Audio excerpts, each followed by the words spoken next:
दोस्तों, मतलब परिस्थिति की इस दुनिया में किसी भी जननायक को भुला देने के लिए 158 साल कम नहीं होते। जब हमारे ही लोग उस गौरवशाली विरासत की शानदार धरोहर को सहेज कर ना रख पा रहे हो तो हमें सत्ता को कोसने का क्या फ़ायदा और ना ही कोई मतलब बनता है।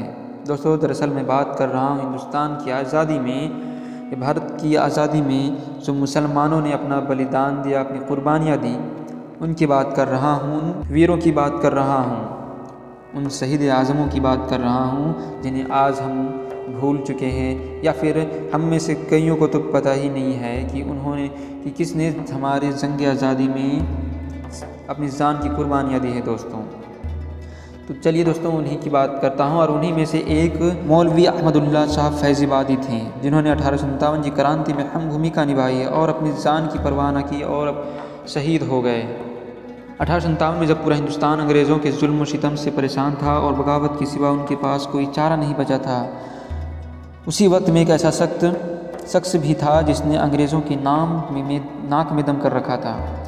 दम भी इतना कि अंग्रेज़ों ने उन्हें ज़िंदा या मुर्दा पकड़ने के लिए 50,000 तक के इनाम का ऐलान भी कर दिया था, फिर भी अंग्रेज़ हुकूमत उन्हें ज़िंदा ना पकड़ पाई। पहली जंग आज़ादी के सबसे काबिल पैरोकार एक सूफ़ी फ़कीर थे। जब आज़ादी की कहीं चर्चा भी नहीं थी, उस वक्त फिरंगियों की बर्बरता के विरुद्ध उन्होंने पर्चे लिखे, रिसाले निकाले और देश में घूम घूम कर अपने तरीके से लोगों को संगठित करने लगे थे। वे मौलवी हाफिज़ अहमदुल्ला शाह थे, जिन्हें कई नामों से, जैसे कि सिकंदर शाह, नक्कार शाह, डंका शाह आदि नामों से वो मशहूर थे। और वो जैसे मशहूर अपने नामों से थे, वैसे ही उनकी शख्सियत के कई आयाम भी थे। 1857 की सबसे बड़ी खासियत यह थी कि अंग्रेज़ों की डिवाइड एंड रूल नीति को हिंदुस्तानियों ने दरकिनार कर हिंदू मुसलमान एक कदम से कदम मिलाकर साथ लड़े थे। हर मोर्चे पर हालात यह थे कि इंच इंच भर ज़मीन अंग्रेज़ों को गंवानी पड़ी थी या फिर देशवासियों के लाशों के ऊपर से गुजरना पड़ा था। सवाल उठता है, फिर भी हम हार क्यों गए हैं? वजह साफ है कि ऐसे नाजुक दौर में हवा का रुख देखकर आज़ादी में शामिल हुए नायक खलनायक बन गए और ऐन मौके पर अपनी गद्दारी की कीमत वसूलने दुश्मनों से जा मिले। इसी विश्वघात की वजह से जंग आज़ादी के सबसे बहादुर सिपह सालार मौलवी को शहादत देनी पड़ी। 1857 का सबसे बड़ा सबक यह है कि आप बिकेंगे तो हर मोर्चे पर हारेंगे। मौलवी को कलम और तलवार में महारत हासिल होने के साथ ही आम जनता के बीच बेहद लोकप्रियता प्राप्त थी। इस युद्ध ने 1857 की शौर्य गाथा की ऐसी इबारत लिखी जिसको आज तक कोई छू भी नहीं पाया। पूरे अवध में नवंबर 1856 में घूम घूम कर इस विद्रोही ने आज़ादी की मशाल को जलाए रखा, जिसकी वजह से फरवरी 1857 में उनके सशस्त्र जमावड़े की बढ़ती ताकत को देखकर फिरंगियों ने कई लालच दिए। अपने लोगों से हथियार डलवा देने के लिए कहा तो उन्होंने साफ मना कर दिया। इसी गुस्ताखी में फिरंगी आकाओं ने उनकी गिरफ्तारी का फरमान जारी कर दिया। मौलवी की लोकप्रियता का अंदाज़ा इस बात से लगाया जा सकता है कि अवध की पुलिस को मौलवी को गिरफ्तार करने से मना कर दिया गया। 19 फरवरी 1857 को अंग्रेज़ी फ़ौजों और मौलवी में कड़ी टक्कर के बाद उन्हें पकड़ लिया गया। बागियों का मनोबल तोड़ने के लिए घायल मौलवी को सिर से पांव तक जंजीरों में बांधकर पूरे फैज़ाबाद शहर में घुमाया ही नहीं गया, बल्कि फांसी की सज़ा सुनाकर फैज़ाबाद जेल में भी डाल दिया गया। क्रांति का पौधा जो उन्होंने रोपा था, उसका असर यह हुआ कि 8 जून 1857 को सूबेदार दिलीप सिंह के नेतृत्व में बंगाल रेजिमेंट में बगावत का झंडा फहरा कर फैज़ाबाद की बहादुर जनता को भी बगावत में शामिल कर दिया। हजार बागियों ने फैज़ाबाद जेल का फाटक तोड़कर अपने प्रिय मौलवी और साथियों को आज़ाद कराया। पूरे फैज़ाबाद से अंग्रेज़ डर कर भाग खड़े हुए। फैज़ाबाद आज़ाद हो गया था। मौलवी की रिहाई का जश्न मनाया गया और उन्होंने 21 तोपों की सलामी दी गई। फिर तो मौलवी ने सिर्फ फैज़ाबाद तक ही नहीं अपने आप को सीमित नहीं रखा, बल्कि पूरे अवध आगरा में जमकर अपनी युद्ध नीति का करिश्मा दिखाया। फरारी के दिनों में मौलवी को सुनने कई हज़ार की भीड़ जमा हो जाती थी। प्रसिद्ध पुस्तक भारत में अंग्रेज़ी राज के लेखक पंडित सुंदरलाल लिखते हैं कि वास्तव में बगावत की उतनी तैयारी कहीं भी नहीं थी जितनी अवध में। हजारों मौलवी और हजारों पंडित एक एक बैरक और एक एक गांव में स्वाधीनता युद्ध के लिए लोगों को तैयार करते फिरते थे। इतिहासकार होम्स ने उत्तर भारत में अंग्रेज़ों का सबसे ज़बरदस्त दुश्मन मौलवी अहमदुल्ला शाह को बताया गया है। फैज़ाबाद के ताल्लुकदार घर में पैदा हुए मौलाना अहमदुल्ला शाह हैदराबाद से पढ़ाई पूरी करके बहुत कम उम्र में ही लेखक और धार्मिक उपदेशक बन गए थे। अंग्रेज़ों के हाथों अवध को आज़ाद करने के लिए उन्हें लोगों को अंग्रेज़ों के खिलाफ भड़काने के लिए अपहरण कर लिया गया, जिससे आहत होकर मौलाना साहब ने देश पर अपना सब कुछ अपनी जान के साथ लुटा देने की कसम खा ली। वे मौलवी बन गए और पूरे हिंदुस्तान को जगाने के लिए निकल पड़े।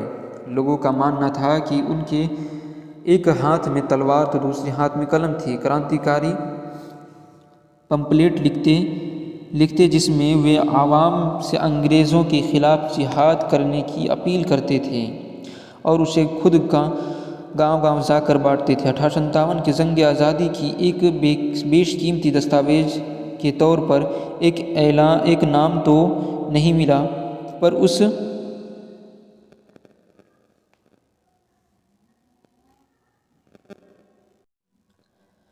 वे क्रांतिकारी पंपलेट लिखते जिसमें वे आवाम से अंग्रेज़ों के खिलाफ जिहाद करने की अपील करते और ख़ुद गांव-गांव जाकर बांटते। 1857 की जंग आज़ादी की एक बेशकीमती दस्तावेज़ के तौर पर एक ऐलान नामा फतहुल इस्लाम के नाम से भी मिला। इस पत्रिका को निकालने वाले का नाम नहीं मिला, पर उस पत्रिका के मौजू यानी कि विषय, सब्जेक्ट और विवरण से यह अंदाज़ा लगा कि उसे मौलाना अहमदुल्ला शाह ने फैज़ाबाद के मौलवी के नाम से मशहूर थे, जिन्होंने यह लिखी थी। इस पत्रिका में अंग्रेज़ों के जुल्म की दास्तान लिखने के बाद आवाम से जिहाद करने के लिए दरख्वास्त की गई थी। पत्रिका में आवाम को जंग के तौर तरीके और नेतृत्व के बारे में समझाने की कोशिश की गई है, जो दिलचस्प है।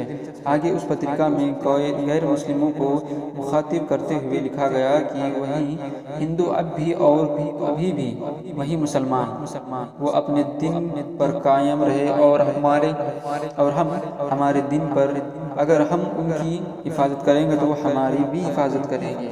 ईसाइयों ने हिंदू और मुसलमानों को ईसाई बनाना चाहा, पर अल्लाह ने हमें बचा लिया। उल्टे ही वे खुद ही खराब हो गए।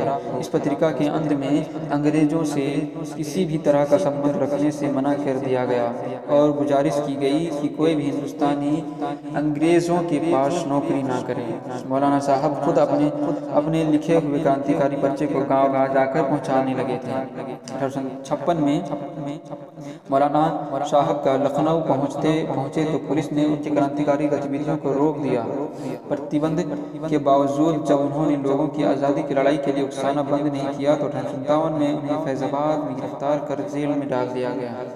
जेल से छूटने के बाद उन्होंने लखनऊ और शाहजहाँपुर में लोगों को फिर से अंग्रेज़ों के खिलाफ लड़ने के लिए जगाना शुरू कर दिया। जंग आज़ादी के दौरान मौलाना साहब को विद्रोही स्वतंत्रता सेनानियों की उस 22वीं इन्फेंट्री का प्रमुख बनाया गया, जिसने चिन्हट की प्रसिद्ध लड़ाई में हेनरी लॉरेंस के नेतृत्व में ब्रिटिश सेना से एक बहुत ही जबरदस्त जंग लड़ा। इस जंग में ब्रिटिश सेना को बुरी तरह हार का सामना करना पड़ा था। जंग के बाद उन्हें जीते ब्रिटिश इंटेलिजेंस और पुलिस नहीं पकड़ पाई और वे जीते आवाम की हर दिल अजीज बन गए। लोगों का मानना था कि मौलवी साहब में कोई जादुई शक्ति या ईश्वरीय शक्ति है, जिसके कारण अंग्रेज़ों को उन्हें पकड़ना या मारना मुमकिन था। हर मोर्चे पर फिरंगियों को भागना पड़ रहा था। तब 12 अप्रैल 1858 को गवर्नर जनरल कैनिंग ने उन्हें गिरफ्तार करने के लिए 50,000 रुपये का इनाम रख दिया, जिस पर भारत के सचिव GF एडमोंस्टन के दस्तखत भी थे। इसी इनाम के लालच में पुवाया के अंग्रेज परस्त राजा जगन्नाथ सिंह ने उन्हें आमंत्रित कर 15 जून 1857 को धोखे से उन्हें गोली मारकर शहीद कर दिया। क्योंकि मौलवी से पुवाया का राजा जगन्नाथ अपनी दोस्ती का दम भरता था।